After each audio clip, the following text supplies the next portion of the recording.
Shabbat Shalom. This week, we read Parashat Truma.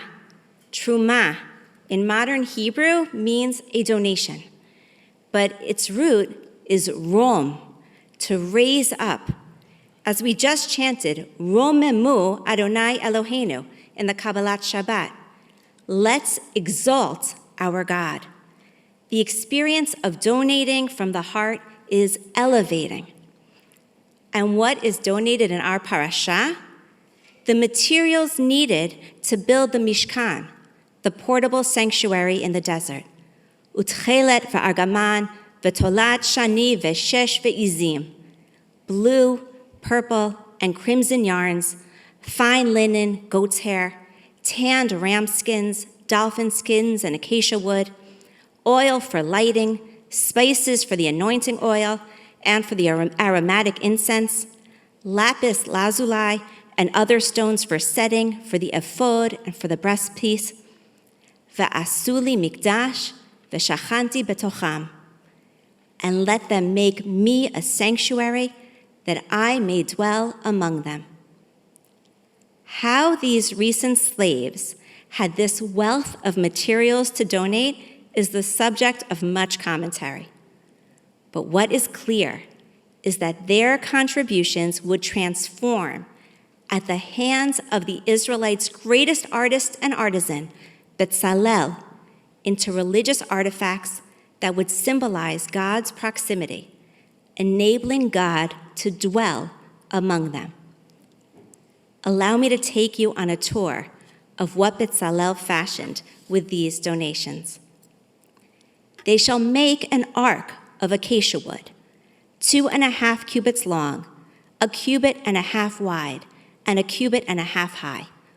Overlay it with pure gold, overlay it inside and out, and deposit in the ark the tablets of the pact, the 10 Commandments, which I will give you.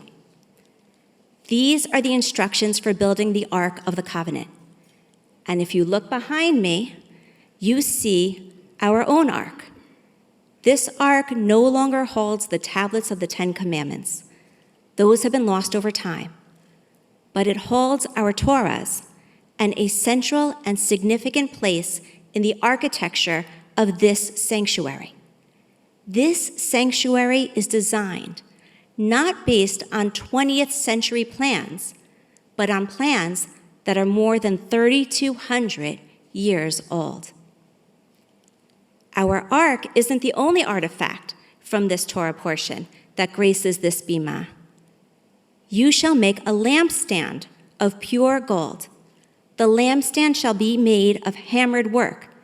Its base and its shaft, its cups, calyxes, and petals shall be of one piece. 6 branches shall issue from its sides, 3 branches from one side of the lampstand, and 3 branches from the other side of the lampstand. Our menorah takes its place within our sanctuary to honor our ancient legacy. When you look upon this space, you should see back in time. Our lived experience is bound up in our past. I remember learning as a middle school student in my Jewish day school why it was that Jews were merchants in the Middle Ages. As trade was expanding between Europe and the Middle East, Asia, and Africa, traders were facing a challenge with communication. How could they make themselves understood with no common language? The solution? Jews. Following exiles from Israel, Jews established communities throughout the world. While we speak our local languages, we have always maintained a facility in Hebrew through the study of our texts. Jewish traders from Europe could trade in India, Persia, North Africa, and beyond without the assistance of Google Translate. The experience of reuniting with cousins in far-off lands ran deeper than language. When it was time for prayer, these merchants entered the local synagogues and experienced the familiar. They saw the ark and the menorah. They prayed the same words, even if the tunes were foreign, and felt a sense of home. Our material culture is beautiful and ancient and shared among Jews in all corners of the world. Yet, there is a new and rising theory in the field of Jewish studies that challenges the notion that we are a people. The argument they make is that we are too fragmented, and the concepts of shared mission, values, and history are too abstract to be meaningful. They argue, let's instead focus on our small, insular neighborhood communities and no longer feel bound to Jews throughout the world. This perspective is one I cannot stomach. I believe it is not only inaccurate, but harmful. Rabbi David Gedzelman, in a brilliant essay, tracks this idea that is taking root in our institutions of higher learning. I quote, "The scholarly assault against Jewish peoplehood cannot be divorced, of course, from the constant characterization of Zionism as a form of European white colonialism, rather than the national liberation movement of the Jewish people that it is. If there is no Jewish people, then of course there can be no Zionism. If the Jews don't exist in any essential historical way, then of course they have no right to self-realization and self-determination." Ultimately, this viewpoint divorces Judaism from Israel and Zionism and paints Zionism as racism. Rabbi Gedzelman advocates for a needed solution, that we develop and teach a curriculum of Jewish peoplehood to our youth. We cannot send our teens off to college without a secure grounding in their Jewish identity. They must know that they are the future of the Jewish people. As I stand amidst the material culture and artifacts of our people, the Ark and the menorah, I'm reminded of a course that I took on my junior year abroad. We studied the art and architecture of the ancient synagogue, visiting many in Israel.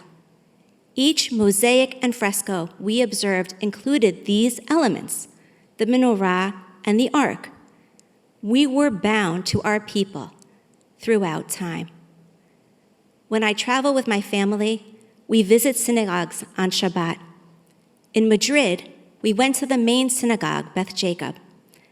I sat in the balconied women's section with my daughters and heard a little voice above my head squealing, "Ima, Mom."